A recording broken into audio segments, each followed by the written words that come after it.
I grew up on a farm where I was literally, physically born in the farmhouse December 17th, 1935. I grew up with parents and grandparents, ma and pa, grandparents, mom and dad, parents, in the same house with an older sister, Avenel, and a younger brother, Buddy, whose name is the same as our father's, Bardo. On January 1st of 1941, that house in which I was born burned down. We then moved to the Ed Smogard farm, a large house, for half a year while the new house was being built. When I was about 9 or 10, we moved to Montevideo, and I graduated from there in 1953. Physically, I'm more like my mother, but I think emotionally I'm more like my father.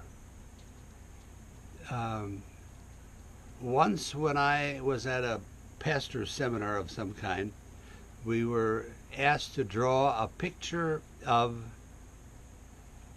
how we would draw a picture of the ministry. And I drew a picture of a car, emphasizing the 4 wheels. And then, of course, we had to explain, and I said the reason for 4 wheels is that whenever there was anything in the family or my father's extended family, now by his own brothers and sisters and cousins perhaps, that there was any kind of difficulty, my father would get in the car and would go. And in the ministry, I would tell people, and catechism students, that I want them to know that the phone is about 4 feet from my head, and unless it's an ingrown toenail, they could call me in the middle of the night and I would be there. And I think that really comes from my father. Oh, my favorite book.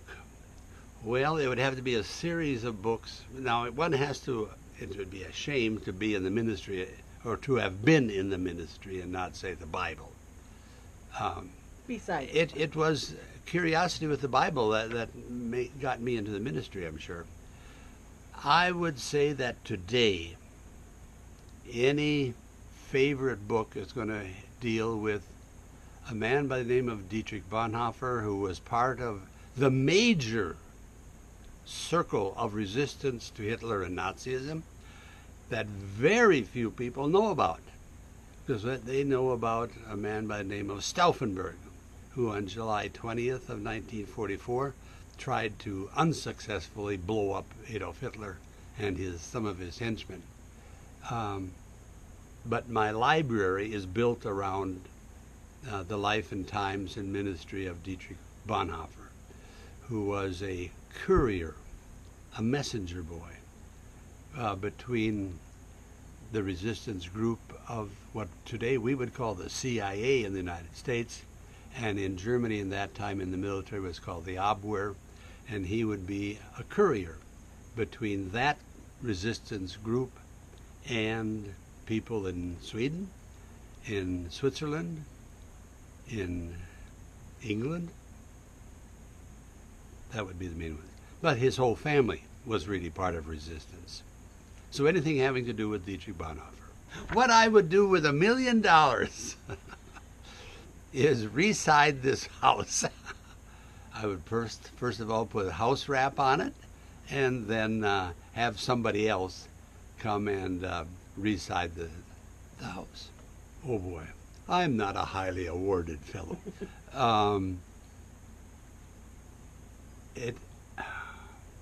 It has to really be the most fun, and for which you get an award. And that was my senior year in track. And this is no big deal. I just got the first place medal for winning the district mile in 1953. I hated the third lap. I hated it. And the temptation was always to try to save some energy in that third lap so that you had something left for the fourth. Well, at that district track meet, which was in Montevideo, I was probably in about fourth or fifth or sixth place with 300 yards to go. Yards in those days, meters today. And I thought, well, I better kick it. And I had so much energy left. I passed everybody. just went by them almost like they were standing still. And that was, and so it wasn't even really even getting a medallion for winning. It was just the fun and the excitement of having so much energy and just sailing by everybody and finishing way ahead. I had, as a junior, I think it was, been elected to go to American Legion Boys State, it was called. And that probably entered into why, as a senior, I got an award from the American Legion. It had to do with so-called scholarship when I was on the bottom of that list in Montevideo. Had to do with athletics, had to do with about 5, 6 different characteristics. And as a senior, I was given that award, and only one was given in each class. A girl got one and a boy got one. So I was supposed to get that American Legion award in my senior year was kind of a big deal. In fact, you should know this story if it isn't on here before this. And that is, as a, I don't know, sophomore, junior, someplace in there, the music director came up to study hall and asked me to come down to the music room to try out for the mixed choir, which I did. So I went down, and he opened up the keyboard, and he said, "Now I want you to sing Do, Re, Mi, Fa, Sol, La, Ti, Do as I play this." And so I did, probably 2-3 times. And then when I was done, he put his hands, literally, this is not embellishing, he literally put his hands up on the cover for the keyboard, or the keyboard, if that's what it's called on a piano, closed it up, paused, and he looked up at me and he said, "You can go back to study hall." And that was the end of my musical career. Favorite gift? Well, a birthday present would have been during the war years when we did not have electricity. We had an ice box, literally an ice box, and somehow or another my grandmother, whom I knew as Ma, got a hold of bananas in December and made me a banana cream pie.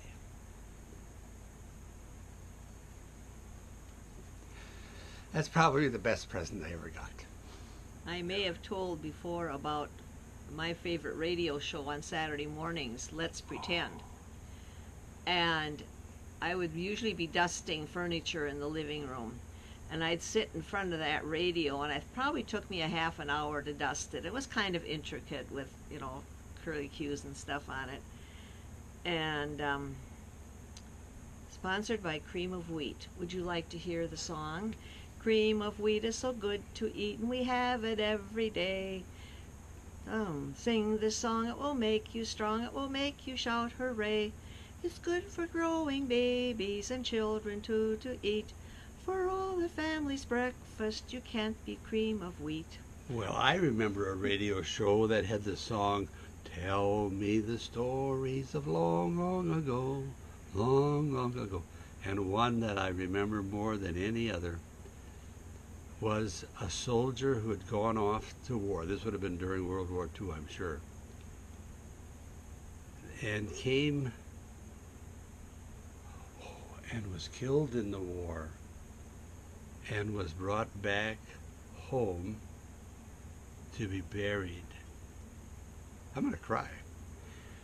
And his dog would stay there by the gravesite.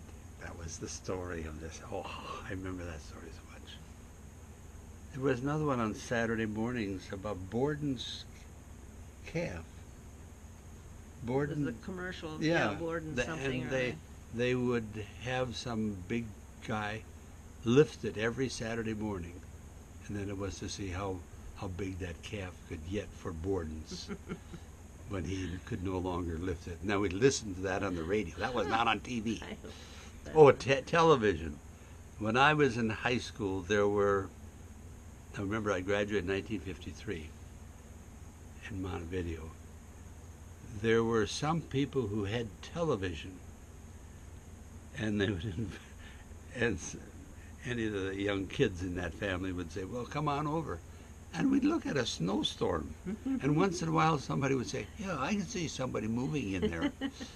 I never had any interest in television until the summer I started working in the mailroom at Mutual Service Insurance Company and stayed in a house with a very kindly woman, an old lady. And she was such a fanatic about so-called professional wrestling. Could not believe that somebody could get that interested in that sport. But anyway, television wasn't interesting for me until college days.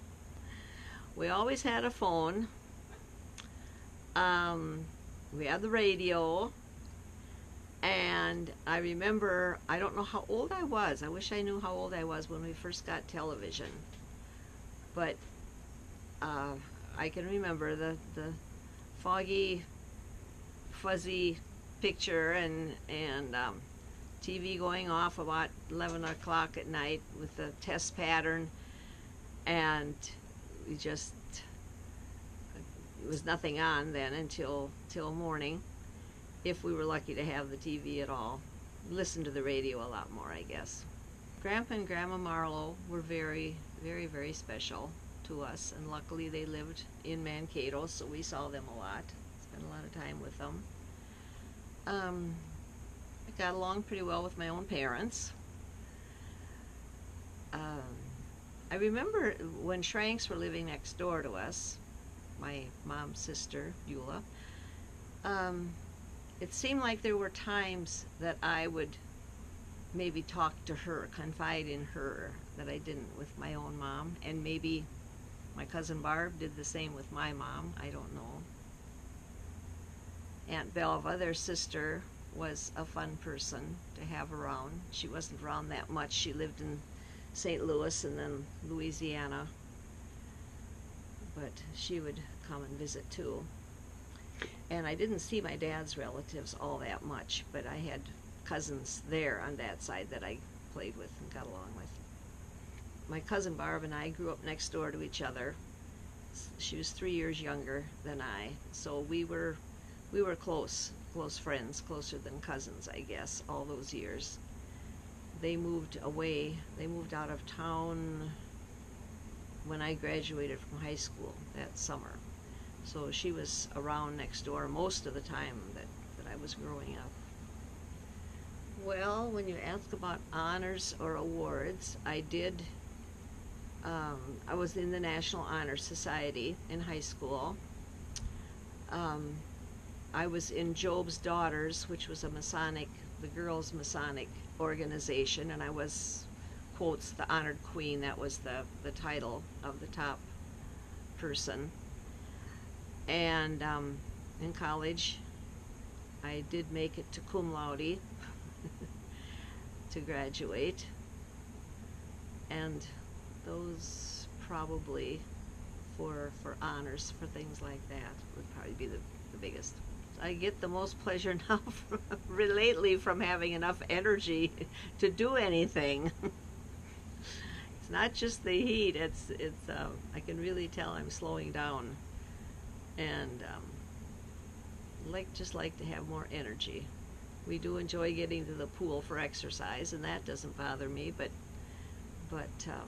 just more overall energy. My nickname when I was growing up was Sherry, and I suppose my parents probably gave it to me because I think they always called me Sherry, and my own family, and cousin Barb, my mom's relatives called me Sherry, and I don't think on my dad's side. I think I was Sharon there. As far as family traditions go, going back a long way, having meals at Grandpa and Grandma Marlo's house was always special. And one of the special meals that Grandma prepared was boiled shrimp in spicy water, spices in the water. You peel them and dip them in melted butter, and that was a special, very special dinner at Grandma's house, I remember. Well, my family knows I'm a saver, and as long as there's a nook or cranny to put something, if I can find a place for it, I'll keep it. Some things I just haven't caught up, like with reading, to read something and get rid of it. So that's been a problem. And sometimes I've replaced things and gotten rid of other things, but I suppose there are times, like with dishes and knickknacks and things, instead of getting rid of something, if I do get something new, I keep the old. So I suppose it's things like that, maybe. Some precious things I've saved would probably be pictures. Not that I've got them organized like I should. Our slides are all dated. My mother's parents were Pa and Ma, okay. George and Alma Hostick. My dad's parents were Melvin, Grandpa Mel, and Manty, who died in 1944 or 45. I claim to be 100% Norwegian from the area of Norway called Trondheim today, but I actually now know that I am not from Trondheim. I'm from a little area east of Trondheim called, oh boy, help me. Stordal. I'm a Stordal. This source of information is really Archie Johnson. There are some of you who will know that name. Somehow or another, the question came up in his hearing about the change of name. He told me this story. And in Madison, Minnesota, if you go to the cemetery, you can find a large funeral stone that has the name Bested on it. So that's the name, and that is supposedly my great-great-grandfather or great-great-grandfather. I do not know. But the story is that when the man named Bested came to this country, he wanted to change the name to something else because there were so many people named Bested. So my name got changed to Johnson, as though have any of you ever met a Bested? You've maybe met a few Johnsons. Thank you. My mother, Dorothy Grace Marlowe, was born in Wisconsin, and then they later moved to Mankato when she was young. And then my father, William Allen Higgins, lived in the Adrian, Minnesota area, and his dad had a gas station on the corner in Adrian. And my parents were married in 1929 in Mankato, in their home, which is a beautiful house up on Pleasant Street, which Marlon and I got to see one day. I think we didn't know the name of the people living there. We were in Mankato for one of my class reunions, I suppose. we just went up to the door and knocked, and the lady very kindly showed us around and showed us which things were still original, and we saw the area in the house where my parents were married, and the staircase my mother came down when she got married. I went to a high school in Mankato. There was only one there at that time from the last 3 grades, and graduated in 1955.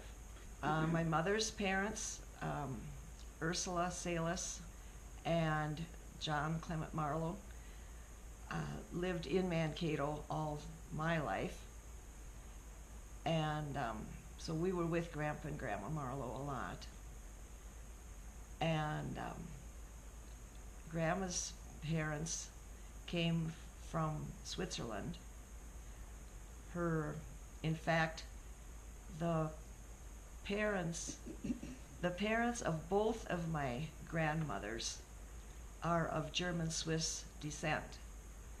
And when we made our trips later to Germany, we went to Switzerland several times and visited the area of my Grandma Marlowe's, the Salis family background. I guess there were teachers all over the place in my family. Both of my parents, some aunts and uncles, and I guess my grandmother Marlowe even was a teacher at one time, but I didn't know that till later.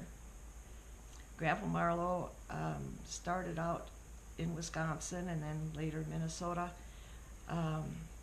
I don't know if he actually farmed, but he owned farms, and he raised horses, I think, and cattle, and then was selling milking machines in Mankato, and then made some kind of improvement or change in the milker, and it became the Marlowe Milker. So then, and my dad was the office manager at J.C. Marlowe Company in Mankato all the time that I was aware of what was going on. We went to Kur, kind of this town hall there, and looked through this big book and went back as far as I could to about the 1400s, just in that one line, until they were going to close, so I had to stop. But Jack has done a lot of all of them. I mean, he's gotten back. Recently now, he's been able to do some more, and he's had more free time, and he's gone back to, I mean, it was like before the year 1000 in one of the lines. When we were in Grush, we went to the city hall, and this man who was the city clerk or whatever at that time, just on his own, evidently. Now we found out when we're back, he was on his own. He had this book, and so if someone had ancestors from there, he asked you to write it down. So this man, the city clerk, whatever, had this book on his own, it turns out, in which he was keeping track of people, and so he found somewhere, I suppose, someone in my ancestry, and had us continue on down to whatever he had there. And so Grandma Marlowe would have been the one. It was her ancestors. And then so then I wrote, I'm sure my mother, my parents weren't there, but anyhow, went down and put our names and 2 kids' names. So then when we were back there with Barb and Lee and Bob and Scott, yeah, you must have been along. We went there, and they said, well, that man has retired, and he is out of town, and we don't have any access to that, because that was his own personal thing. It should be said, what is the symbol of this Salis family? Coat of arms was up on all these buildings. Any number of buildings that we went into, city buildings, church buildings. Here over the door would be this rather sumptuous, bare-breasted woman. And it was kind of a skirt with arrows or whatever. But anyway. The most dramatic phone call I've ever received was when my sister died. I thought I broke my wrist. I punched the wall so hard that I really was afraid that I broke it.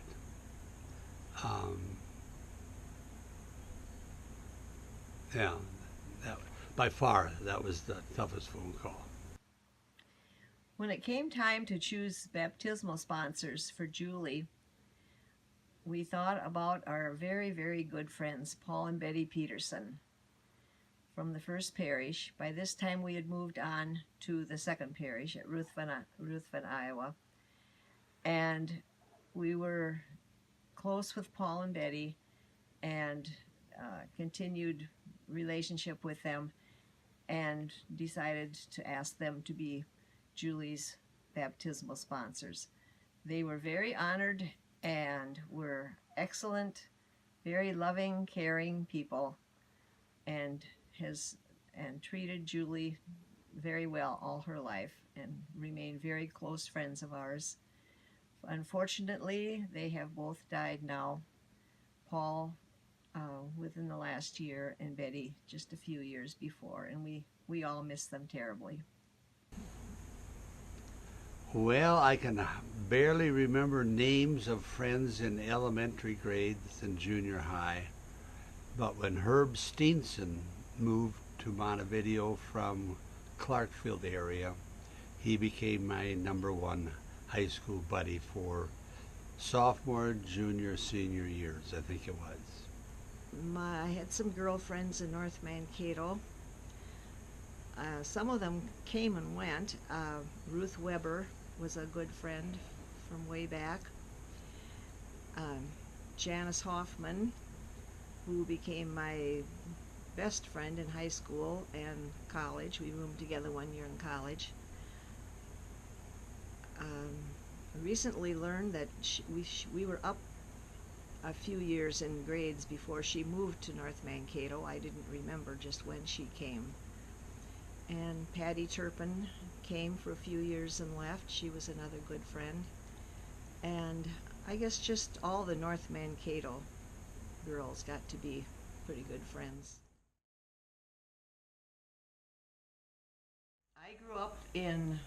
I was born in Mankato. Thank you, Scott. When I was 4 years old, we moved to North Mankato, and that's where I lived until during my college time. My parents built a new house over in Mankato, up on Hilltop. I went to the elementary school in North Mankato, walked about 2 blocks to school each day, from kindergarten through 8th grade. When I was about 4 years old, which must have been Christmas of 1941, which seems strange because of Pearl Harbor earlier that month. But I've been told it was when I was 4 years old, and that's what it would be, unless I was going on 4. We went down to McAllen, Texas, where Grandpa and Grandma were spending their winters. And it must be on this trip, because I have such a vague memory of it, that we stopped to see my Aunt Belva. Mom was the youngest, Belva the middle, and Beulah the oldest. Belva and Andy Goshner lived in St. Louis. And she was a nurse, and he was in medical field somehow too, I think. They were later divorced. But I remember taking a bubble bath, with lots and lots of bubbles. It's the only real bubble bath like that I remember in my life. And as I recall, that was at Belva's. Well, anyhow, we went on down to McAllen. I'm sure we were driving. Alan and Jack wasn't born yet. And we were at McAllen, and my grandparents had friends down there. In fact, I think there was a couple from Mankato who also vacationed there. And I remember a loud shotgun. I suppose I've been told about it later, so I have some vague memory that this friend of Grandpa's shot off a shotgun or something at midnight on New Year's Eve. And that's all I remember that trip. I don't remember any traveling or anything. We had a little cabin on Lake Washington, only 12 miles from Mankato. So we spent a lot of time out there. When they first bought the lot, we put a trailer house on it. and had that for a while. I remember Mom being pregnant when we had the trailer house. So that would have been in, Jack was born in 47, and I was 10 years old. And we then built a cabin there, a small cabin, and that was our vacation, really. And other people would go to northern Minnesota. To me, northern Minnesota was just a dream place with pine trees and white birch, and I wanted to get to northern Minnesota. But I think we never did go up to northern Minnesota. But we took some other nice trips. When I was in 7th grade, we went back down to McAllen again, and I remember that, and that was a lot of fun. And I think that trip, that must be the trip that Jack must have stayed home with somebody. He probably stayed with Shranks because he was pretty small at that time. And I remember we went over to Mexico. We went across the border, I think, one day to Reynosa, just to, shop and stuff. And then we drove down to Monterey, which was, I remember we were kind of winding up into the mountains, because a fellow from Mankato had some kind of a company down there. I don't know what it was, but we went, it was people that the folks knew, so that we went to visit. And that was a fun vacation. And then when I was a senior in high school, Alan was gone, of course, and Jack and I and the folks. Then my grandparents were vacationing in St. Petersburg, Florida. So we went down to visit them. And I imagine that was for Christmas. And that was a fun trip. We went to Busch Gardens and Weeki Wachee Springs, or whatever it's called, and the Tommy Bartlett water show, the water skiers. I loved that. I loved water, and I'm not a great swimmer, but I like to swim. We swam a lot at the lake, so I really enjoyed the water show and the gardens. And well, I was I was a senior in high school, so of course I couldn't just skip school all that time. So the English teacher told me to take along whatever Shakespeare we were reading and study it when some Shakespeare play. And the biology teacher, I finally took basic biology as a senior. The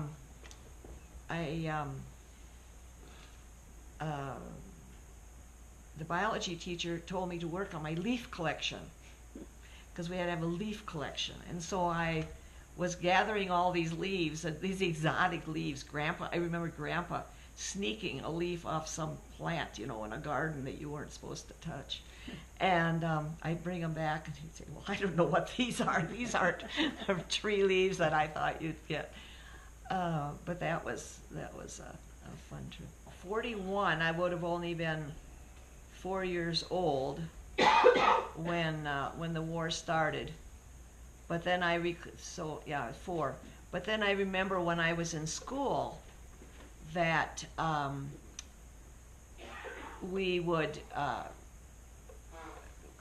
could buy stamps, savings bonds and stamps, and take our dime and get a stamp. I think we had a booklet or something that we filled up with stamps to buy savings bonds, and that sort of thing, and saving paper. We didn't have plastic containers, but you'd save paper, newspapers, and metal stuff for recycling. I remember that of the war. And Belva was an Army nurse. I don't know that, I can't remember if she was actually a WAC or not, or if I think it was more Red Cross, Women's Air Corps. No, that's that. And she was a nurse. And I asked later, I guess she was stationed mostly in England. But I remember Mom had letters from her, a certain kind of paper and certain style, of everything. And could very well be some stuff there in Mom's possessions yet, of some letters from Belva. But I remember the blue star in Grandpa and Grandma's window for their daughter. I mean, she was an adult, she was married, but she was their daughter, and that star, thank goodness, stayed blue. It didn't turn gold. You got a ration book I think, and I don't know if it was, you could use these coupons for any food, but I remember coffee and sugar and certain things like that that you just were easy on, didn't use too much of it, and had to hold back. Yeah, there were certain things, and there were shortages. Could have even been paper shortage, and that's why we recycled paper, newspapers, collected them. No, the telephone, of course, was a crank thing. And I suppose there were 8 or 9 or 10 people on the line. We had emergency phone even before today because everybody picked up the phone when it rang. So if there was an emergency, you had eight or nine other people, picking up. That was our telephone. In fact, maybe I've told this already, but from District 12, I wanted to go over and after school and play with a boy named Wesley, opposite direction of my home. I called from the school, I suppose, and was not given permission to go to Wesley's house, but I went anyway. When I got to Wesley's house, his mother said, "You're not supposed to come here. You were supposed to go directly home." So I walked a little bit farther to get home that day. Telephone, that's how telephone was. Radio. When we did get electricity, we had a nice big radio, a piece of furniture, but a small radio inside of it. And especially on Sunday nights, we would listen to shows like Inner Sanctum, the squeaking door kind of thing. What was that? I think that might have been Inner Sanctum. Mystery shows. Yeah, Sky King, The Lone Ranger. My older sister, Abby, and my younger brother, Buddy, and I decided to go swimming in the slough. That really meant wading. But before we got to the slough, we saw where the pigs had been running around in the muck. So that was a combination of water, dirt, and whatever else. That's where we waded and wallowed around. Abby left early and went back up to the house. Then Buddy and I came later, but now the problem is that I have a reading at Children's Mission Circle. That's Sunday evening at Lekapar Lutheran Church. However this got arranged, I don't know. But Pa and Ma, that would be my mother's parents, my grandparents, took their car, my mother and Abby and Buddy, and went to church. Dad was then left with me to get cleaned up. Time came that hair needed to be washed. Now you must remember this is before tearless shampoo. Whenever you washed hair, you had to hold some kind of a rag, a towel, a wash rag on your forehead as tightly as you could, because if that shampoo got into your eyes, it really did sting. Now comes the difficult time, the story of the strop. In the basement, in what was used as a cob bin, a coal bin, a wood bin, on the wall, for some reason or other, was a strop which a man used to sharpen his single-edge shaving device. I knew what it meant to go to the basement. We would get halfway down the steps, and I would say, no, no, no, no, yes, yes, yes, you can wash my hair. Well, that happened a couple times at least. And I think by this time, Dad was getting very frustrated. At last, when I said, yes, you can wash my hair, he didn't stop. We went right to the cob bin, and Father, Dad, took down the strop and one choop, across my wet bib overalls, I suppose is what I had on. We went back upstairs and Dad washed my hair and I got to Children's Mission Circle. World War II. I passed from 5 years of age to 10. So this is all as a youngster. But rationing I remember because it always was that there were things we couldn't get because we didn't have enough stamps. But I remember this isn't back to farm days, because that's where I lived during World War II, that at our local country store at Cerro Gordo Township, there was a big can of peaches. I don't recall ever having a big taste for peaches, but I disliked peaches. But we never ever could buy that big can of peaches because we never had enough stamps. Another thing that was in hardship, and which would have been no hardship for me, was tires. And there was all rumors about black market, how people could get good tires instead of something very synthetic that wouldn't last very long at all. And I think about the only time we made trips would be if there was a funeral down in Goodhue County, or by the name of town it's Sombrota, that we would, and that was almost risky because you didn't know if you could trust the tires, because you could ruin a tire, down there, and now you really got a problem. And that was always, okay, do you remember things about that? It would be to get in the car about, I'd have to guess, 1 or 2 o'clock in the morning, because your speed would be about, I don't know, 30 or a little bit more miles an hour the whole way, and you never went through the Twin Cities. You always would cut around that somehow. But that was the trips we would make during wartime. I was 7 or 8 before I knew electricity, so I am not of the electronic age which is staring at me. Why? Yes, we had running water. You had to run outside to go get it. I went to country school first, probably through the first 5 grades. Did not go to kindergarten because we just started in 1st grade. I was a mediocre student.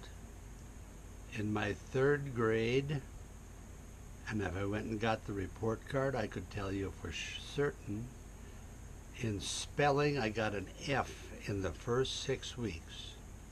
In the last 6 weeks of that school year, I got an A. I have no idea why I got an F, and I have no idea why I got an A. But anyway, that's the only F I've ever received.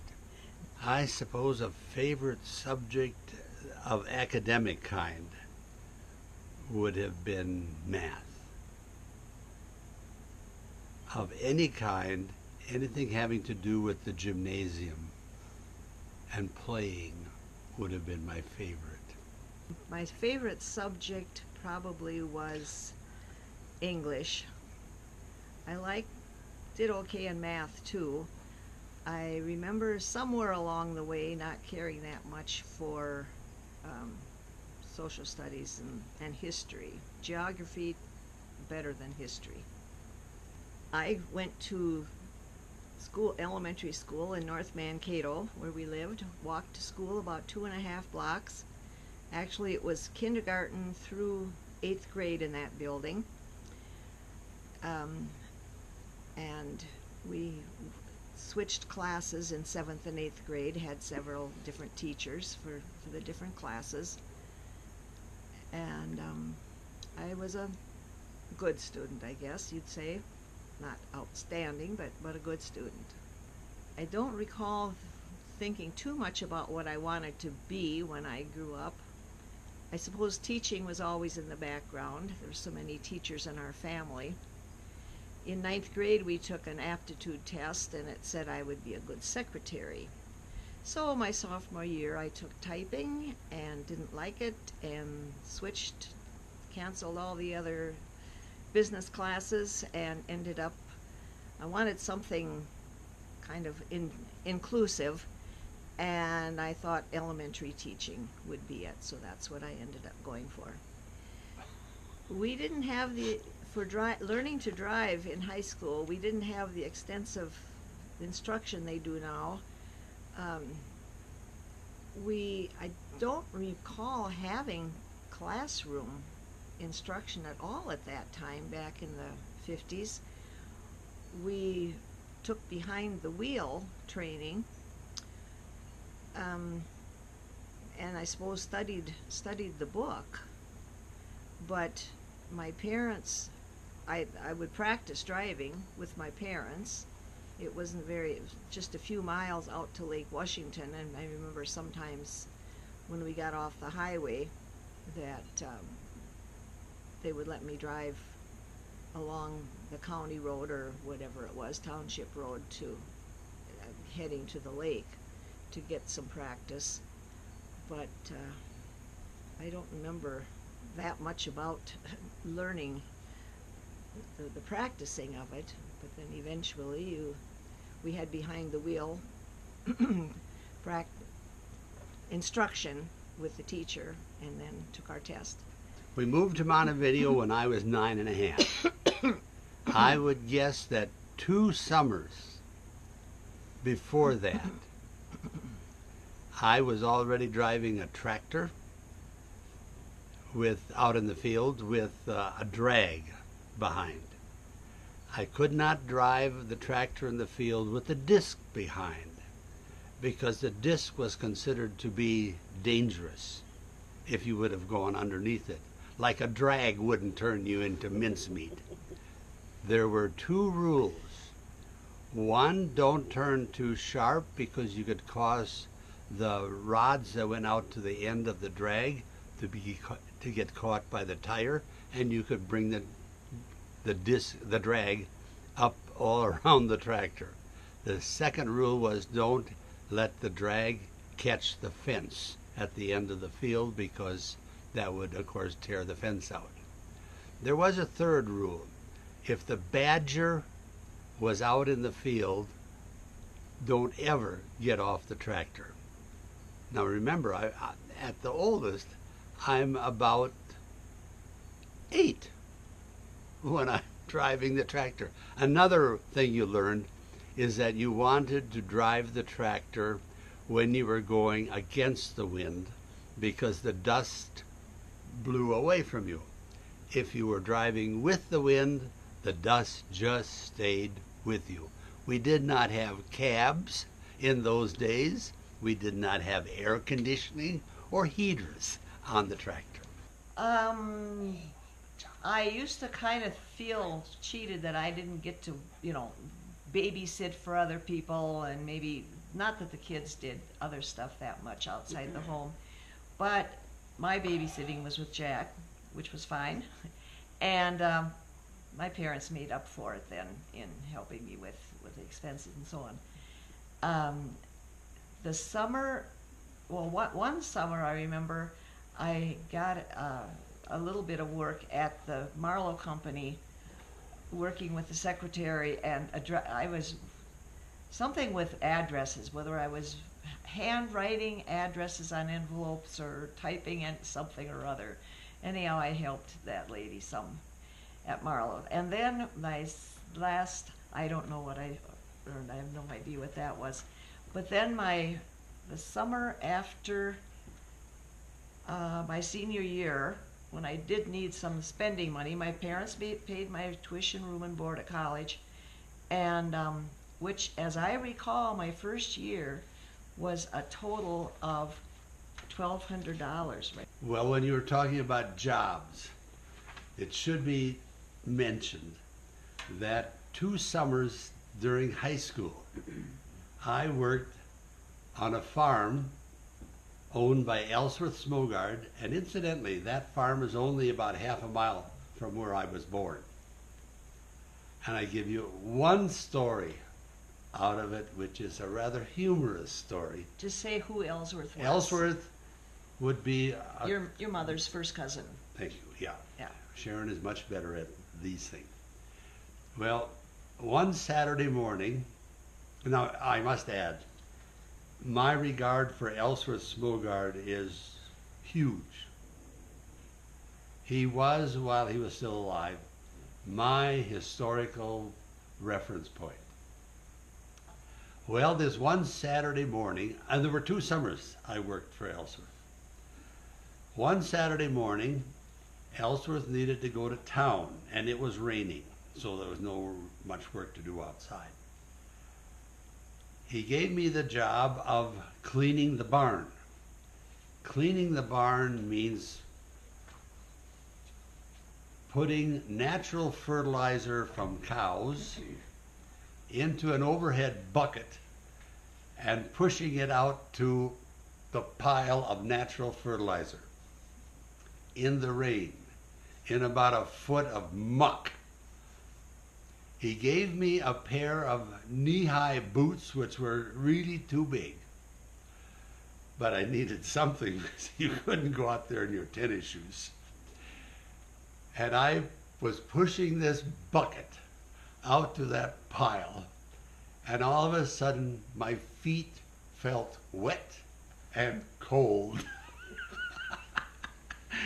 And I looked back, and there were my boots about 2 steps back. I had literally walked out of those boots, which I'm sure were being sucked into the bottom of that. So Ellsworth went to town, and I got to clean the barn. So anyhow, that summer after my senior year of high school, then I worked at a drive-in, the Blue Star Inn, in Mankato, on the edge of Mankato, and just down the road was a new A&W. A&Ws were new, and so that was really the popular place. But we had plenty of business at Blue Star Inn. But my job was back in the kitchen grilling hamburgers. So I'd go home with greasy hair every night, and as I recall, I didn't get any share of any tips like the car hops did. And I think I got $1 an hour for that. But I had $300 saved up, and that covered my clothing that I wanted to buy for school, new clothes, and my books when I got to school that year, and my spending money. So really, that was my college expense for the first year, was that $300. I went to Hamlin University in St. Paul. I hadn't known what I wanted to do really, because I was interested in a lot of things earlier, but way back in 9th grade, I think we took some kind of a test or something, a rating thing, and answered questions, and it came out that I would be a secretary. So I took typing my sophomore year and hated it, so I decided I didn't want to be a secretary. I'm glad I know how to type. And then I thought, well, I kind of like everything. I think I'm going to be an elementary teacher, and I like the little kids. And so maybe with all the teachers in our family, Mom and everybody, but none of them taught when I knew them, but they had been. And so I taught. It seemed like Mankato State would make, Mankato Teachers College at that time would make sense because I was going to be a teacher. But I really wanted to go away from home, and I didn't want to go too far away, so St. Paul was a real good choice, and it was a Methodist college, and we were Methodist, so that all fit together. Now, why did I go to Hamlin? I went to Hamlin in part because Hamlin University sent somebody to Montevideo High School, and I was interested in them.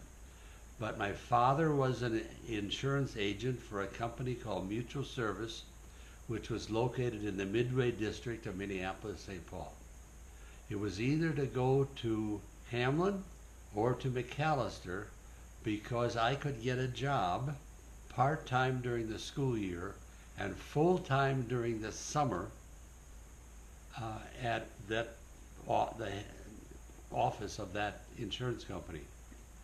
So, and the other reason is I would see very good basketball because Hamlin was still a basketball power, and it was just starting to fade away because they had in previous years played in Madison Square Garden, and so I knew I would get to see good basketball. My major was 4 years of growing up. I think I'm still trying to get a degree in growing up. No, I think because for lack of nothing else, it was called business something or other. And that I suppose was mainly because I'd probably end up back in Montevideo selling insurance, taking over my father's, but it didn't turn out that way. And first of all, it should be said, it really was because of my father. My father just simply went and talked to the hiring people and arranged it. They didn't even interview me. My job was to work in the mailroom. I do not remember the hourly rate to begin with, but it was a good arrangement because they would let me work part-time during the school year and full-time during the summer. So I had, in that sense, full employment through my college years. By the time I finished kind of being the head honcho of the mail going out to a few hundred agents at the end of the day, and I ran the postage meter machine, I was getting $1.65 an hour. And then within a week after graduating from Hamlin University in 1957, I was off to fulfill my duties in the U.S. Army Active Reserve. Well, in my senior year, I started thinking about seminary, and I was also involved or aware of the Korean police action going on, or had been going on and could break out, that I also joined the Army Reserve at Fort Snelling in a unit that I think was either called or dealt with military government. So it was really a non-fighting, shooting kind of duty. And I was company clerk so I had a 6 months obligation of active duty upon graduating from college. So within a week after graduation, I was off to the military to do basic training in Fort Leonard Wood, Missouri, which was horrible. You talk about humidity and temperature. You could, well, in the evenings when I would write to Sharon, I would have to put an ink blotter piece of paper underneath the pad of my hand in order to write, because we did not have cutting through butter ballpoint pens at that time. And then after basic training, I went to Fort Gordon, Georgia. After basic training, I was supposed to go to clerk typist school because in the reserve unit, I was company clerk. I went to what amounted to advanced infantry in an MP school. Then after I completed that, shortly before Christmas of '57, I came back to the reserve unit and became company clerk. So the training I did in the military had nothing to do with what I would be doing in the reserve unit. That is the military way. When we got married on June 21st, 1958, I had just finished my junior year at Hamlin. Marlon had finished his military work and was back, and had decided in there, never talked about why you decided to go to seminary. So anyhow, he had decided he's going to start at Luther Seminary in St. Paul, which wasn't very far from Hamlin. We got an apartment when we got married, half a block from Hamlin, which was very handy for me because we had one car. And I had to finish my senior year of school. My parents said, well, now, if you get married now, do you promise are you sure you're going to finish school? You're not going to get pregnant and quit college that we've been paying for. I assured them that we would I'd finished my year of college, which I did, and then applied for a job, got a first grade teaching job at Lake Johanna School, Mounds View School District, in Arden Hills, north of St. Paul, not far, and was able to ride with other, carpool with teachers I didn't know, but that worked out. And that year, Marlon had his first year at seminary. No, first year I was in college. Second year I was teaching. Then his assignment for internship was Seattle. Okay, so I taught in Arden Hills that year. Then the next year, when he had year of internship in Seattle at Ballard First Lutheran Church, I was able to get a job in teaching second grade at Melody Hill School in Mount Lake Terrace in the Edmonds School District, north of Seattle, carpooling again. Then we came back to St. Paul for his senior year at Luther, and I was able to get back in the same school, teaching second grade there. And so I had 3 years of really challenging, but each year got easier, and the most challenging group of kids was the first year, too bad, but the 3 years was fine. And in fact, Dad had to take Greek before seminary started, so he was taking Greek in June of 1958, and we got married on a weekend during 4 o'clock on a Saturday afternoon, back June in Greek 21st. at 7 o'clock in the morning on Monday, I was at Greek class. So that weekend was our honeymoon, and any trip we ever took was our honeymoon. Going to Seattle, that's our honeymoon. And it should be said that Sharon financially put me through seminary. Yeah, well, my parents got me through 4 years of college, so I was glad I was So working, Methodist working parents while he was putting a Methodist girl through Methodist school ends up paying for a student going to Luther Seminary. Yep. So And we had no school debts. Contrasted with today. oh, the amount of money was so much less at that time, and I was working. After a Hamlin basketball game on a Friday evening, I should remember the date, January 6th, I believe. 6th or 7th. Yeah. I recall it was the 6th. Yeah, okay, well, it depends on, we were wondering about The what day of editor the will week, correct what day it. of the week it was on. Yeah. So it would have been around 10:30 after the game. I was sitting in the frat house, Alpha Sigma Chi, that I had only recently moved into, that I decided I was going to walk across campus to the old gym, I think it was called, near Yep. near Goheen Hall. Probably both buildings are gone now. Sure. And walked in there about 10:30, I suppose, on that Friday evening. Looked around and I saw there were lights down on the floor, so it was kind of a mood setting thing, I suppose, with dim lights, but there were lights on the floor. And I saw this silhouette. And I should not at this moment describe the silhouette, because other people have chuckled and thought this was kind of cute and nice and funny. But it is the silhouette I noticed, and I walked over to the silhouette and I asked her if she would like to dance. And the thing is, I have 2 left feet. And the funny thing about it is that for years she thought I was a good dancer.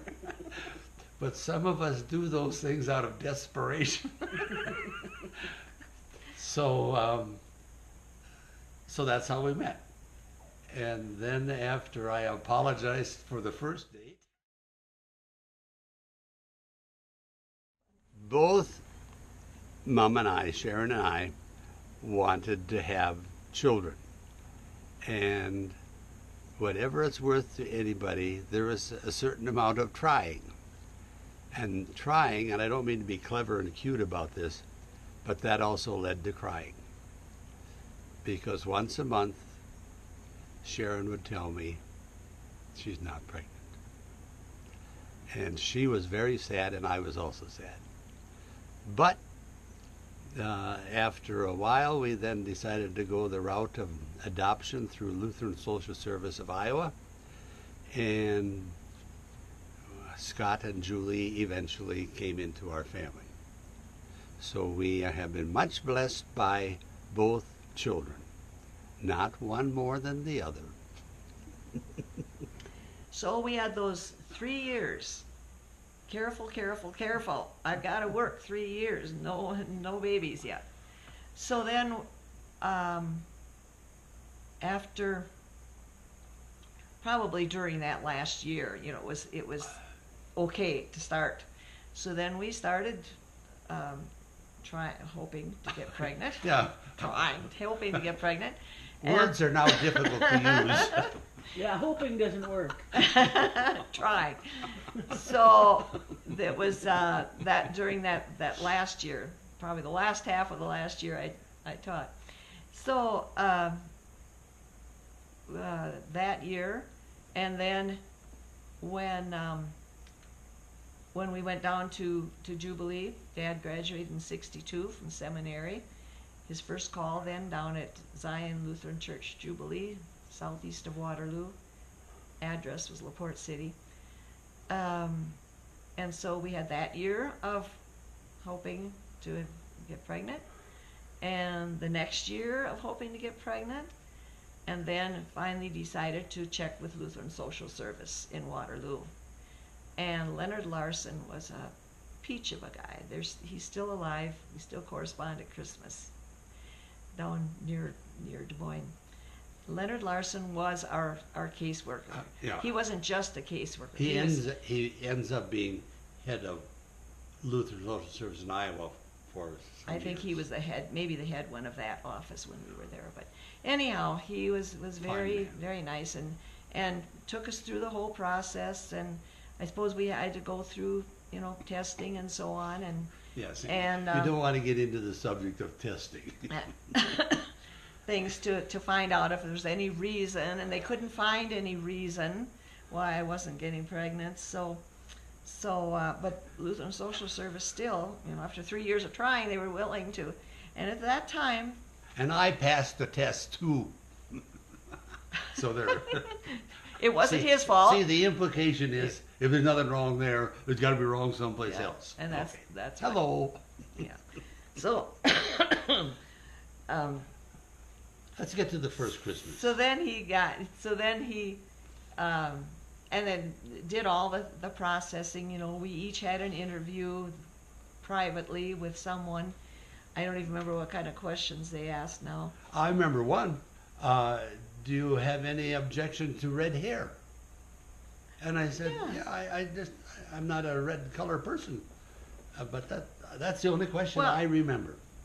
Okay, well, I was saying there were Because teenage girls did not keep their babies at that time, and so there were more babies available, newborn babies, and which is too bad, but good for those of us. And so then when we got our final, and people knew we were going through this. So, it was no secret to our families or to our pastor friends. We had, monthly meetings with pastors from the area and all that. And we went through all the process, but then I think we probably announced when we had been accepted, and he said, could be up to 6 months before they'd have a baby for us. So then they told us on the phone, and then they sent a letter. It had to be official. We got the letter, and there was a 10 days in there. It was either 10 days after the phone call or 10 days after the letter that here came the phone call. We have a baby for you. And, you come in, you set an appointment to come in. It was going to be on the following Monday. And I think it was on Friday, probably they called, and we could come on Monday. And it's up to you. you see the child, you decide if you want this child. Want? Of course we want it. Whatever. Red hair and all.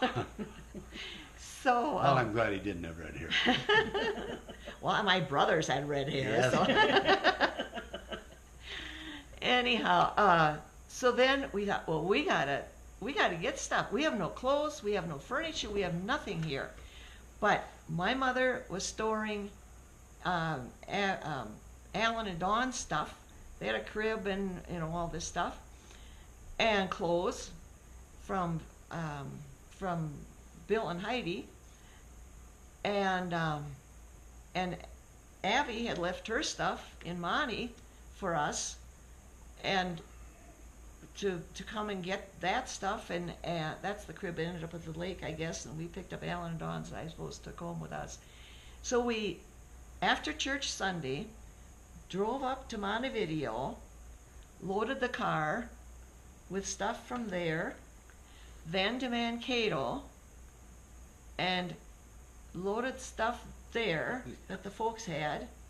You wore a lot of stuff that those, in fact, I have to admit your new clothes didn't get worn that much because, well, all this stuff is perfectly good. We had to have left after church Sunday, so maybe we went up to Monty on Sunday, maybe stayed overnight there, went to Mankato on Monday, picked up that stuff, then drove down to Waterloo or wherever on Monday night. Our pastor's group was meeting, and they said, now don't tell too many people that this is happening yet, in case you decide not to take the child. I mean, they were very cautious about that, because we knew nothing, no background like they know now, I suppose. So we went to that meeting Monday night with all our pastors, keeping it in, and then, so it had to be Tuesday, went home unloaded, Tuesday, we went down to Cedar Rapids. You were born in Iowa City at the hospital, but the foster home is in Cedar Rapids, and they said and they had an office there. LSS had an office there. So they said, well, rather than come down there, it'd be more convenient for both of us. We did not meet the foster mother. We met you at the office. So we went down there, and just like with Julie, when Scott was so excited to get to the, where's the baby, where's the baby? Yeah. So we went there and to the office, and we talked with whoever, and then, because it would have been somebody different, because Leonard was up in Waterloo, and then they brought in the baby, or went to the room where you were, and we saw this little baby, and of course, he's ours. Well, I had and he was decided, very thin. I think you were 7. Let's see now. I got to keep this. 22, about 3 weeks. 22 days old, and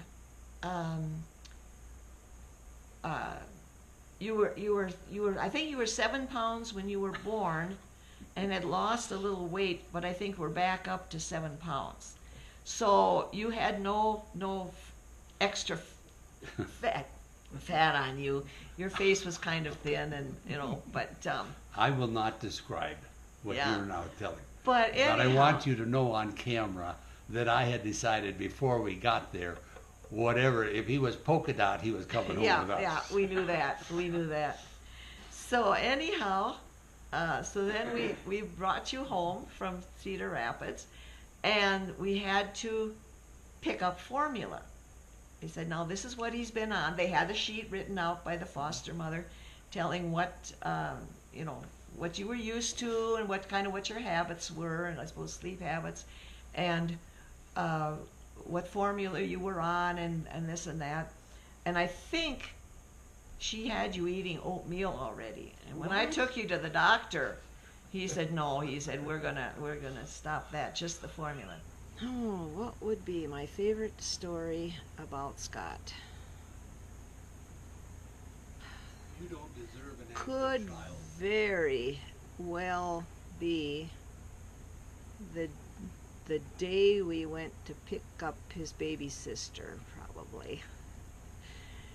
because he was excited. One excited boy. And I have told this story already, but he knew it was something special.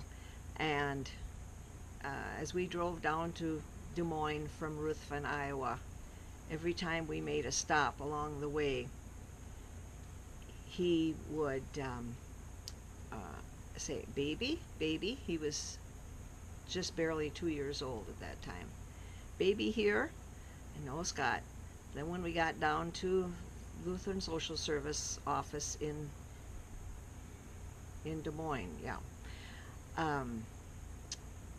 then he was so excited that Julie has been quite successful in her business pursuits. I don't know that she uses the titles as Scott has been able to use, like consultant. She has been quite successful, as I can tell, in business consulting kind of activity, which I don't understand, just like I don't understand Scott's activity. These two have moved in ways that are almost incomprehensible to me, but they've been quite successful. a story about when Scott was young was that when I started out sitting toward the back, you parents sit in the back with their little kids, and later on I think I remember tussling with two of them way up front, but I can't say if Scott was the only child at this time or not, because I'm not sure how old he was, but it got toward the end of the service and he was ready to leave, I think, because he called out loudly, "Amen," while Marlan was still talking, preaching or whatever. Another interest of Scott's from 5th grade on was band. He played the trombone and played it very well. In high school, he was in band and orchestra and jazz band, and he tried out for all-state orchestra, for all-state band maybe, but actually they asked him to be in the all-state orchestra, which he discovered he really, really enjoyed. So we were very proud of his accomplishments academically, athletically, and musically. I remember the first day that Scott started kindergarten. And what I remember more than anything else is that he was walking down from the front porch down to the bus and getting on. And I thought to myself, the influences that will now come to him are going to be far, far spread out or more involved than they've been up to that moment. He was a good student. I recall once, and I don't think he was even in 1st grade yet. Sharon maybe said something about math, and I thought, well, I'm going to stump him. He had been using her dittos, or whatever you call them, at school. From teaching. Were they dittos? Yeah. Okay.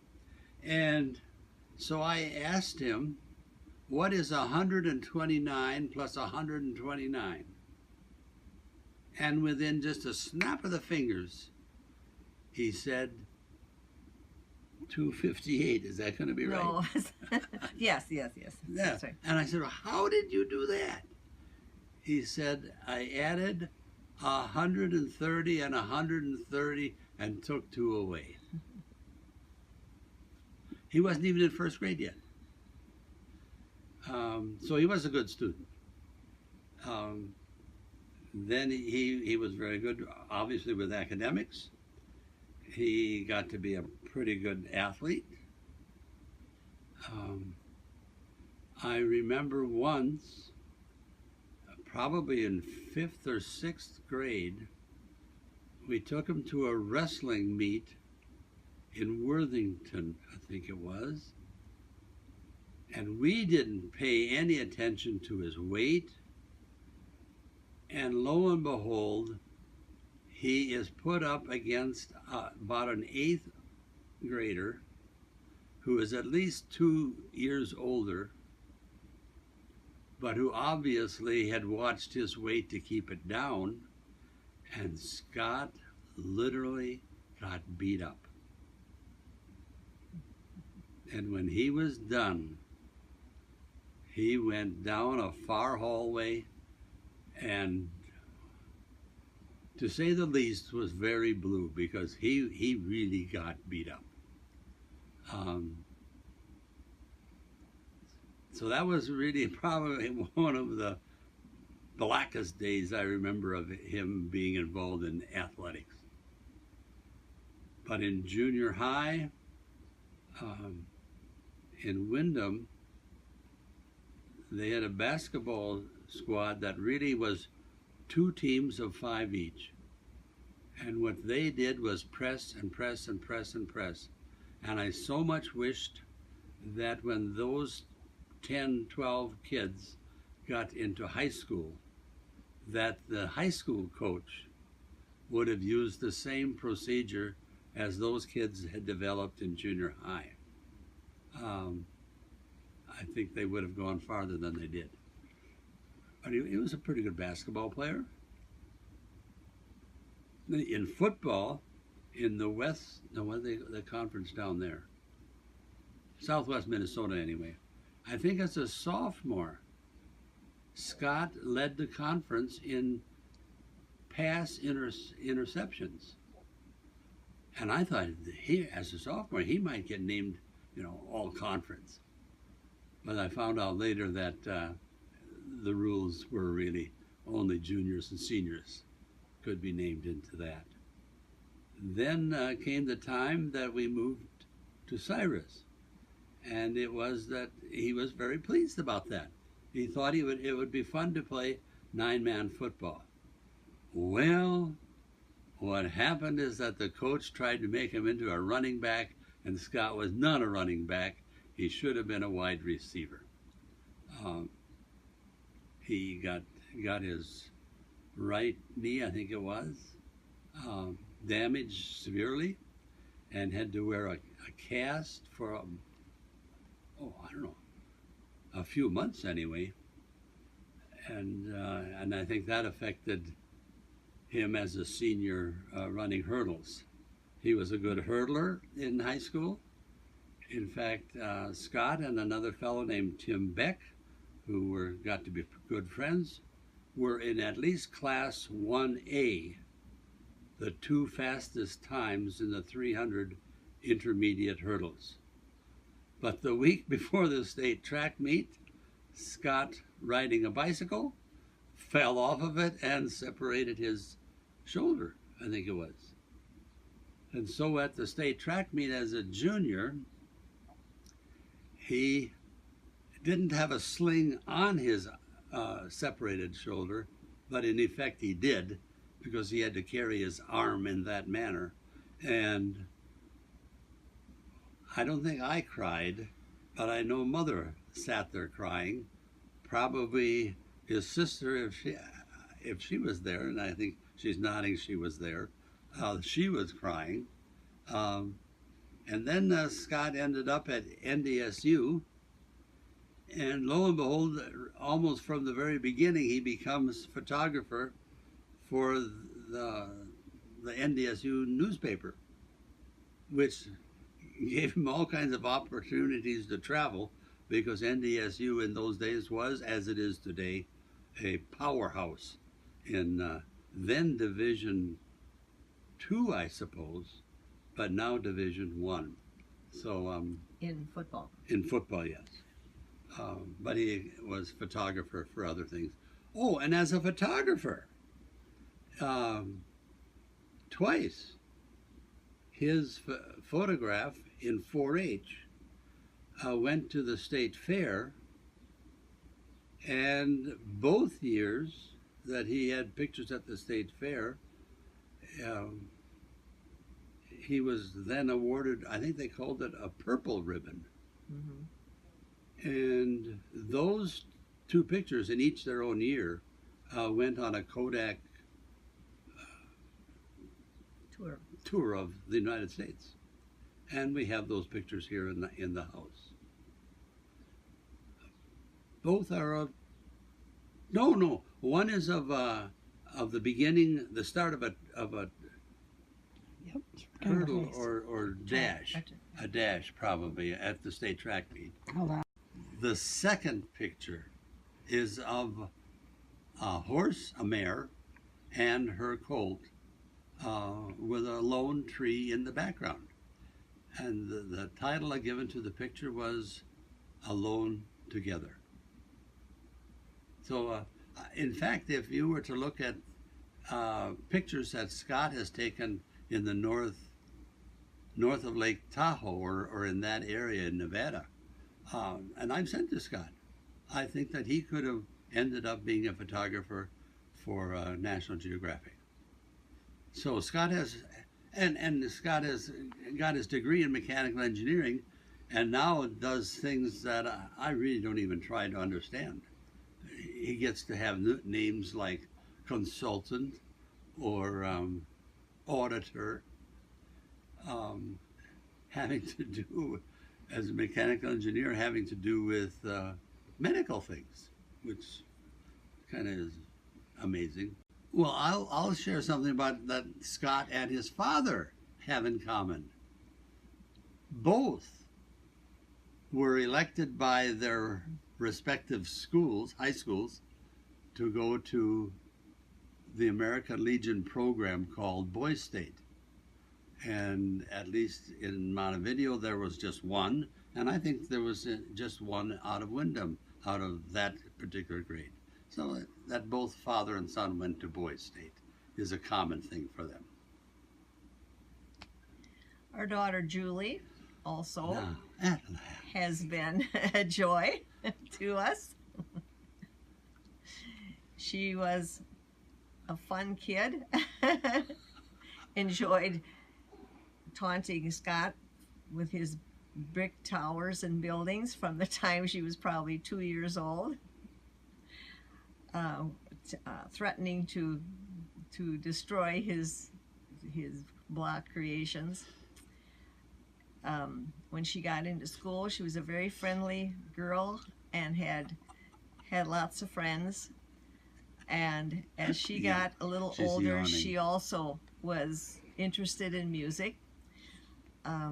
She played the trumpet in band and was a good trumpeter, and I'm sure she still is if she would decide to play it again. I forgot what I was going to say. Were you say something about my children? Well, I was going to say something about piano. So start over then. Yeah. I mean, you don't have to start all over, but just start by saying Julie Yeah. this. Julie also was interested in playing the piano. She had a very interesting teacher in Windham, and the teacher was good with her, I think, and let her play the popular songs and things that she liked, and helped her with some things. And Julie really likes to, she didn't take piano lessons for a long time, but learned well and has continued to this day. Whenever they're here, she will sit down at the piano and has a pile of books that she picks out of. And This is not a specific story, but Julie was and still is a very generous, sharing person. As opposed to our son Scott, a story about the two of them going to Bible camp at Chautauqua.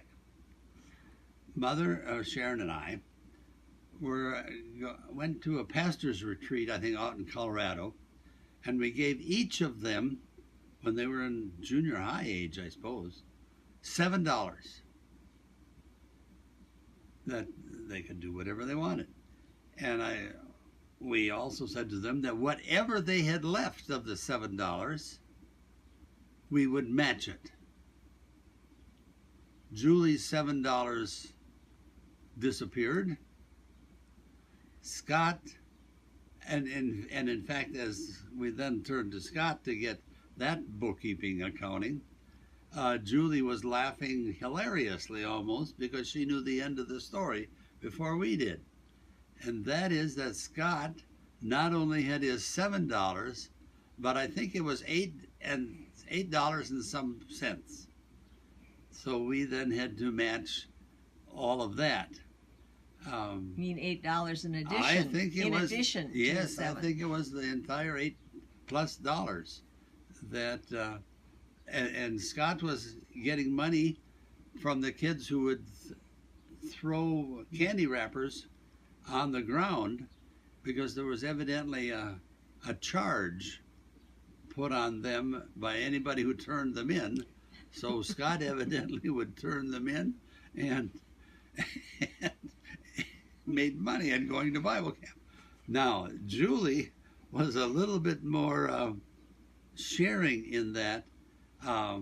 She was probably one of the best recruiters that Chetek Lutheran Bible Camp in southwest Minnesota had. Roman Catholic friends, I think Presbyterians, even Lutherans. But she was a real good recruiter for the kids going to Bible camp with her. Julie is like me because she's very stubborn. Scott is like me because he's a nice person. I would hope that my children have their own personalities and don't have to worry about being like Dad or even Mother. What makes me proud of my children? I think they've grown up to be very responsible people and kind, loving to their parents and supportive. And not necessarily because of us. Hopefully we had something to do with it. But I think they are very kind, and we love them and they love us, and we get along well, and that's the most important thing. Well, we have a pillow that says if I knew how much fun it was to be a grandparent, I would have skipped having children. Of course, that's slightly impossible. There's more responsibility to having your own children, but it is fun to have grandchildren. I guess you'd have to say it's even more fun because you aren't as responsible for them, but still you have to be responsible and not lead them astray, feed them right and so on. But it is fun. It's a lot of fun. You aren't so burdened with the pressures of all the responsibility. When Andrew and Matthew were little, it was nice that we got to be around them a lot.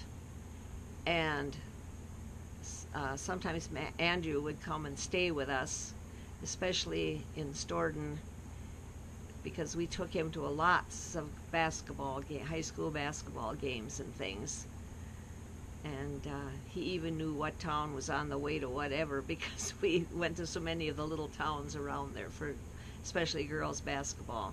Well, regarding the towns, once we were going someplace, and Andrew said, "What town is this?" as we were going through, and we said to the name, said, "Oh, that's on the way to such and such," which we had probably gone to the week before for a game. But it was fun having him around, and Matthew too, when we got the chance to take care of him. And we still had some of our kids' toys at our place, so there was always plenty for them to do that way. Okay. I think Julie must have had her driver's permit.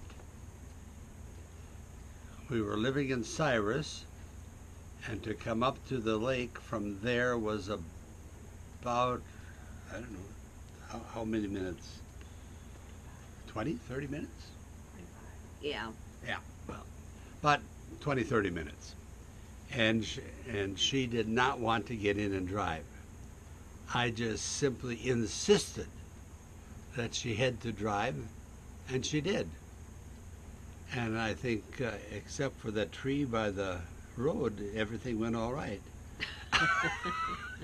No, she did a fine job, and she got us safely to the lake. And from then on, I think she was not afraid to drive. Julie and I would have foot races. I would run backwards, and I would win.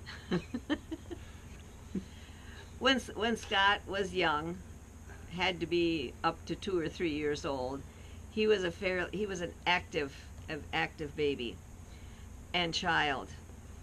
And at one time, Marlan's mother, his Nana Juliet, said, "Marlan deserves an active child." And I said, "But I don't." But then, when Julie came along, she was such a contented baby. Slept. In fact, I worried that maybe I wasn't holding her enough. I had to hold Scott to try to get him to sleep and stop crying and so on. And Julie was just so peaceful and perfect that I didn't. She sat in her little chair thing and was just contented. When I went to church to do quilting with the ladies, I'd put her in that little tiny carry chair and set her in the middle of the table, and she was the center of attention for the ladies at ALCW back in those days. But anyhow, as she got older, and as Scott got older, he was kind of becoming a more serious child, maybe. I don't know, calming down. And guess who was the active one? Julie took over Has the story being been told active. of how I disciplined Julie when she slammed that door? Well, that should be told, because between the living room and a hallway going to the back of the house was a door with glass in it. I do not know why Julie was so irritated, but that door got slammed very vigorously. It did not break. It did not break. Thank That's right, goodness. it did not break. I set her down in a yellow kind of overstuffed chair Okay, yeah. in a corner, Mhm. and I said, you stay there. Well, I forgot that she was still there in the chair, and I took off for church. And about an hour or two later, maybe even, no, it couldn't have been No, 3, not but too maybe an either. hour though, you called over to the church and asked if I really meant for Julie to be in the chair that long. I came immediately home, apologized to Julie, and let her get out of the chair.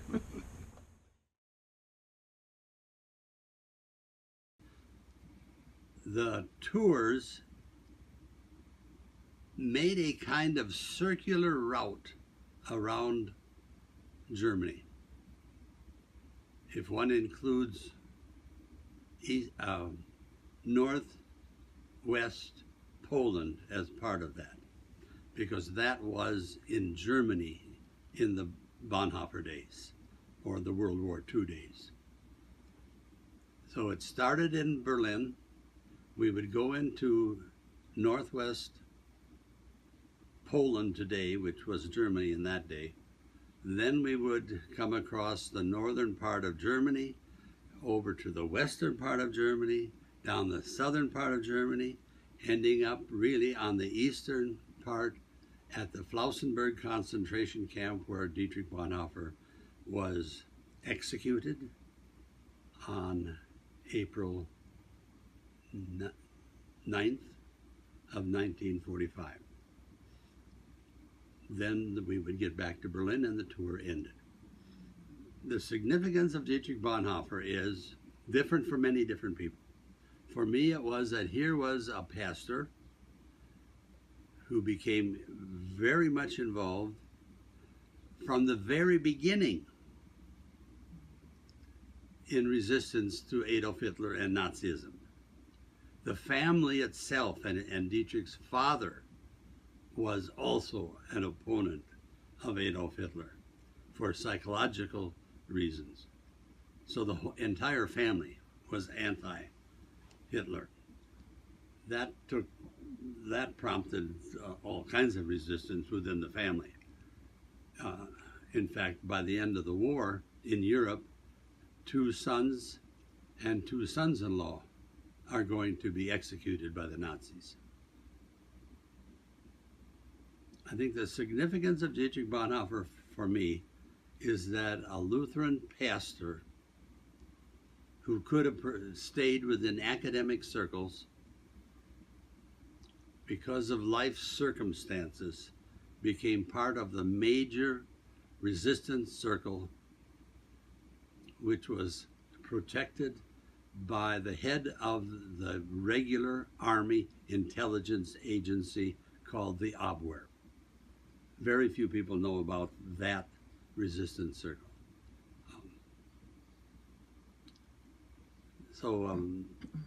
It was very unusual that a Lutheran pastor would take such a personal involvement in resistance to any form of government in Germany, whether it would have been the monarchy before or the Republic, the Weimar Republic, which followed World War I.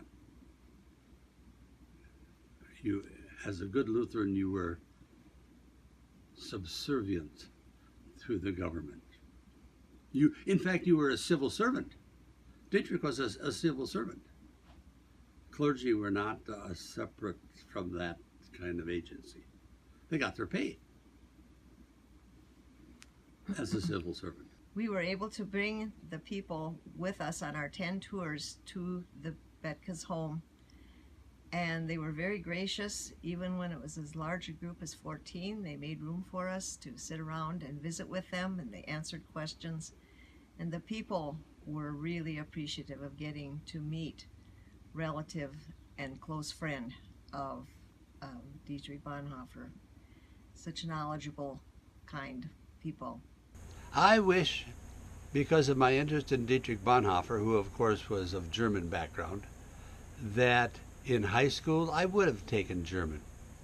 But for some reason or other, we could slip through high school when I was in high school without taking another language. Didn't even have to take Spanish. And I don't mean to be putting that down, but that was the usual second language if somebody was going to have a language in high school. And then in college, I was able to slip through without taking another language. And I probably learned more grammar taking first year Greek at seminary than I knew anything about grammar before that. I wish I would have started with German language back in high school through college, because it would be interesting to read Martin Luther's sermons in German, because they were very earthy in German. English translators soften him quite a bit. But I would be reading Dietrich Bonhoeffer in German. I have to settle for English.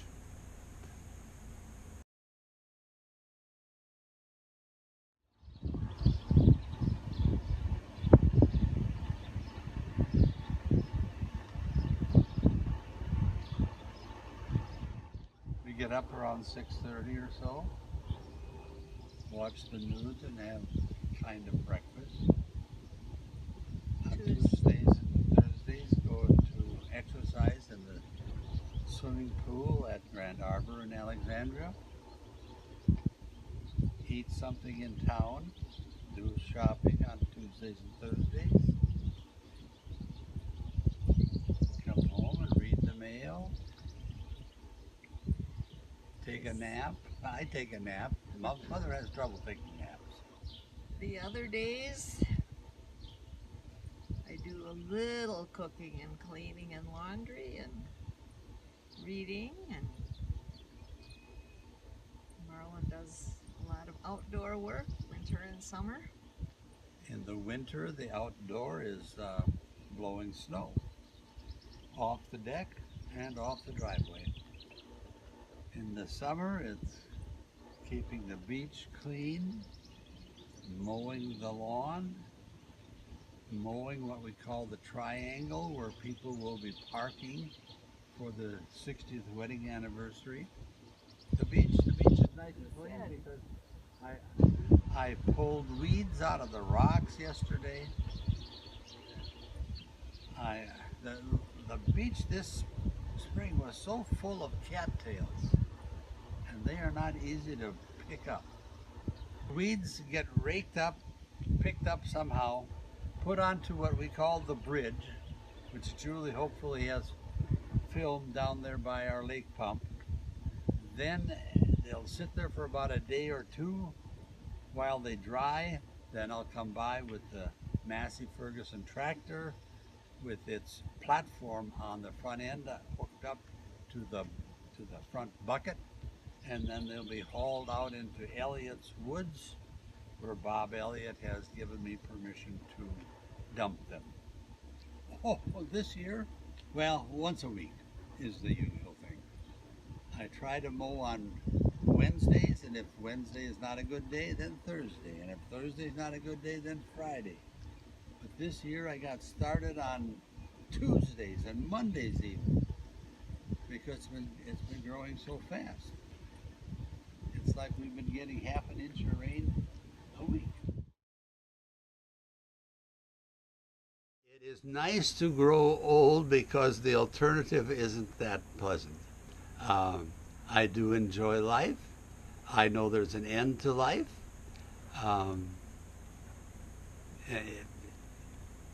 I think about it every once in a while, what it's like. Well, I know even this very day, my two knees are aching. And so I know this, that as we get older, we tend to fall apart. I think one prepares for old age by simply enjoying life and appreciating life and having a sense of gratitude. Oh, and spend it with a good friend to whom you are hopefully married. Yes, I'd like to live to be 100. It would be fun to be 100. But if I don't have clarity of mind and some physical ability to move about, there's no point to that. Just tell the two children, come and get what's left and enjoy it. What I look forward to now is to leave this life without any financial obligations to anybody, except to leave something, if my wife survives me, as she certainly will by 15 years or more, because that's just minimums in her family. But I hope there's something to be left for our two children. I would want my children and grandchildren to know that the one they know as Papa or Dad was fair dealing with people who could be rather irritated by people who are not fair-minded. I hope that a memory that the children and grandchildren will have about me is that I love them very much, all of them, and that hopefully I've been kind and fair, and that they've grown up the same way, and that we really enjoyed, after they've left home, we really enjoyed having them around, and with whatever problems might have arisen, we were very happy to have two children to raise and two grandsons to help with, and that we consider ourselves very, very lucky for having the life we have had. Now, about stories, it should be told about Mike and Steve in case they ever get to be part of this or hear Okay. part of this. That I was present when both of those guys were brought home from the hospital in each their turn. And I would carry them in a pillow, each of them, in each their turn, in each the difference of years, whatever that was. And I would waltz with them and sing Waltzing Matilda. I would want my children, grandchildren, great-grandchildren to be known by their character. And I would want them to know that we're thankful, happy about having had them in our lives, and that we hope that at this time now, 20 years later, that they are still happy and living good lives and healthy. And they should be reminded and remember that we're buried at the cemetery in Montevideo, Come see us. fairly close to my mother and father. Very close. Yes, very